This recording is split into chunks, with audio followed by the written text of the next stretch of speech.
我係 Elizabeth 周靈山。上一次就教過你用手去整一個白麵包咧，今次咧我就教你用機去整一個英式鬆餅，即係你朝頭早咧食早晨全餐嘅時候嗰兩塊包啊。不過我哋今次咧就係全麥嘅版本嚟嘅，兼且咧就唔使用焗爐嘅喎，所以冇焗爐嘅朋友你哋會好開心啦。咁個做法咧，首先第一樣嘢我哋又係要發酵模啦。將個白砂糖咧倒落去個和暖水嗰度啦，連同埋呢啲乾酵母咧一粒粒嘅，見唔見到？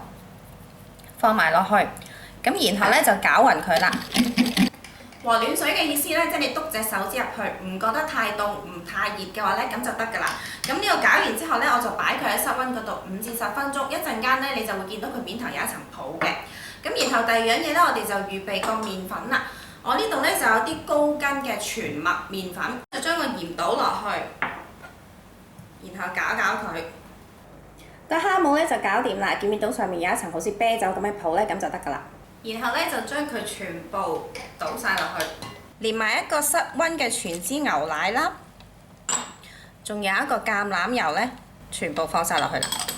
我哋咧就會用呢種勾形嘅配件咧，就去搓佢嘅。咁然後就將佢放落去啦，開中細嘅速度，我呢個咧就會係2度啦，就搓佢10分鐘。因為呢個粉團咧就有啲濕嘅，所以咧佢搓咗2-3分鐘之後咧，你就將側邊嗰啲咧撥翻落去，等個波幫佢手啦。咁然後咧就再繼續搓就得㗎啦。如果你冇呢啲機嘅話咧，你就睇翻我上一次教白麵包嘅時候咧，個做法係一模一樣嘅啫。跟住就將佢咧放落去一個掃咗油嘅碗嗰度啦，包保鮮紙啦，擺佢喺室溫嗰度，大概1個鐘度咧，你會見到佢發到脹晒。陣間俾你睇下點樣。1個鐘之後咧，佢已經發到大晒啦。咁我哋就預備一個焗盤啦，然後咧就上面放張牛油紙，再揼啲 semolina 上去啦。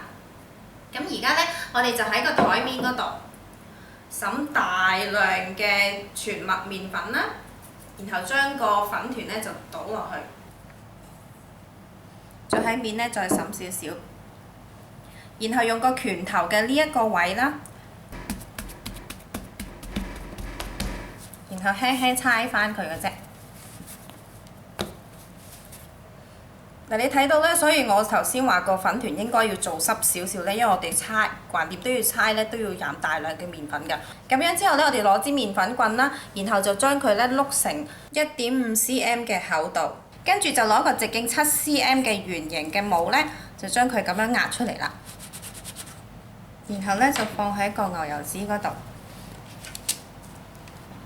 跟住咧，我哋就會發第2次啦，揾塊乾淨嘅布咧冚住佢，然後放喺室溫嗰度，大概係半個鐘度咧，佢應該會升晒上嚟㗎啦。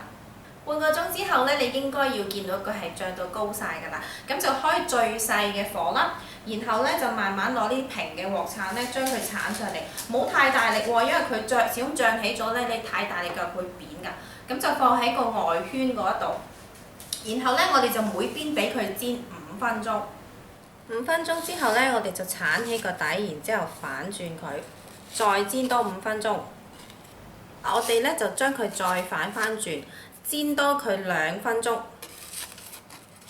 最後咧就放喺個架上面放涼佢啦。搞掂啦，啱啱好9個。咁我食嘅時候咧，通常我就會揾支叉啦，喺中間咧咁樣篤佢嘅啫。咁然後一拎開咧，得咧，我就會中意咧搽一啲我自己整嘅藍莓醬落去啦。又或者咧，平時我會烘咗佢先食啦，甚至乎咧，我會攞嚟整呢個肉餅蛋漢堡啦。上次我咪教過你哋整一個肉丸嘅，將個肉丸搓成一個肉餅咧，跟住去煎，再加隻蛋咧，咁就已經係㗎啦。係啊！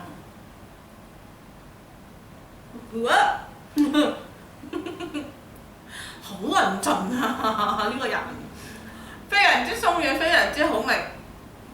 記得要試下，我哋下星期再見啦，拜拜。